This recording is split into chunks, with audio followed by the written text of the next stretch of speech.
What's up, guys? eDrone here, and today we're going to be binding our Martian 2 build to our Taranis Qx7. Stay tuned.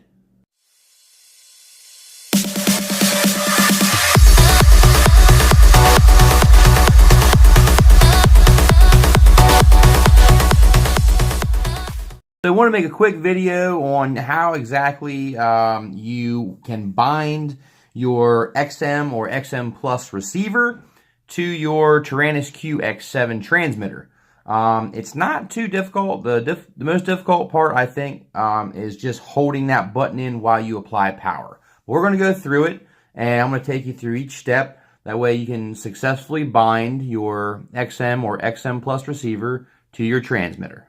So let's go ahead and talk for a minute about the actual receiver and what you're going to need to get this thing to bind to your transmitter.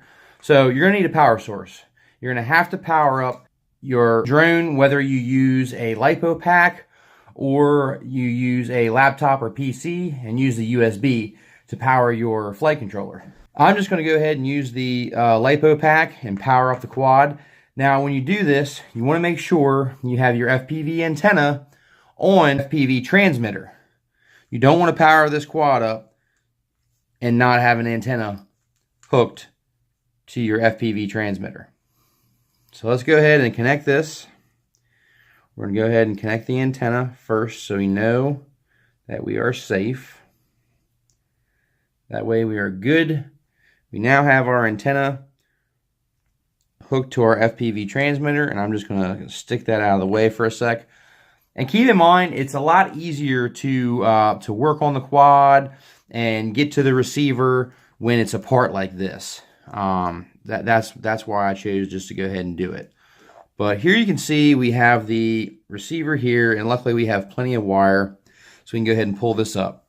This is the bind button right here.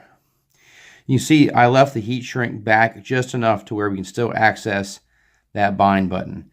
So you're going to have to hold down this button, which is very tiny, but you're going to have to hold down this button while we set up the transmitter, while we get the transmitter in bind mode, and then plug in our power. And that's going to cause this LED right here to start turning a red and a green.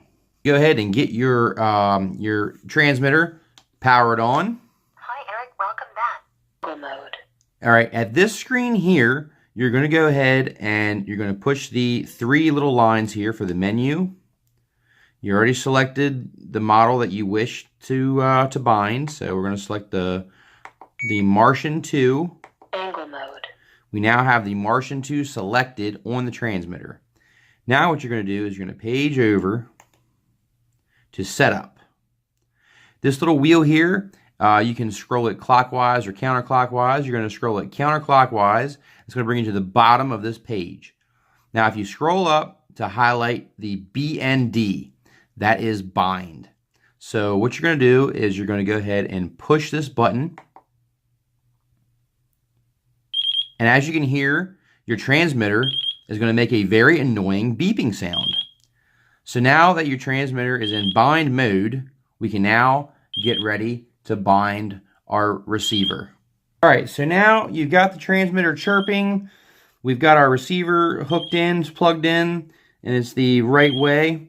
Now what we need to do, we need to hold down on this button at the same time plugging in our power source. So I'm going to get this so it's just about ready to plug in, so I can just and this is, like I said, you have to do this at the same time as you're holding down this button. So you can see how it can be a little bit difficult to hold down this button and power it on. So I got the button pushed in with my nail. We're going to power it up.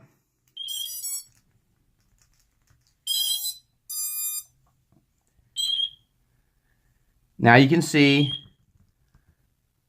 the lights are flashing. The red light's flashing and the green light is solid on the receiver. Okay? So now we can turn the binding off of the transmitter. Okay? And now we can go ahead and disconnect power. Now, the transmitter is still on.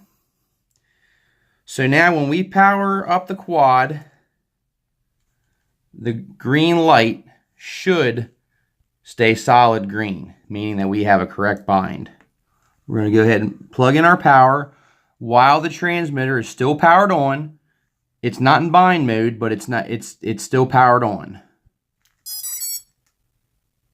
And there you go. We have a solid green light, which means that the transmitter is now correctly bound with the receiver. See that? And that's it. Like I said, the hardest part for me is just having to hold down on this bind button and apply power at the same time. That to me is the hardest part of it all. Other than that, it's really quite simple. So there you have it. That is how to correctly bind your XM or XM Plus receiver to your Taranis Qx7 transmitter.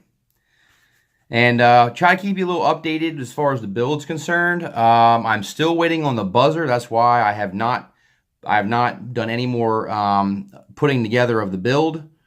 I have not done anything with that because I'm still waiting on the buzzer to come in the mail. And I'll let you know that the company that sent me the buzzer, it got lost in the mail.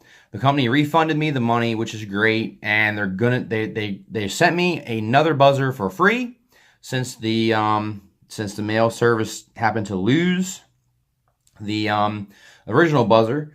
So I am waiting on that buzzer to come in the mail, and once that comes in the mail, we're going to go ahead and solder up the buzzer to our flight controller, and that way I can go ahead and finish building this up.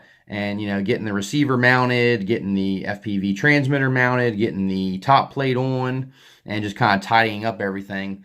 But until the buzzer comes in, I see no need to continue to put this thing together anymore, just because I would just have to take it back apart.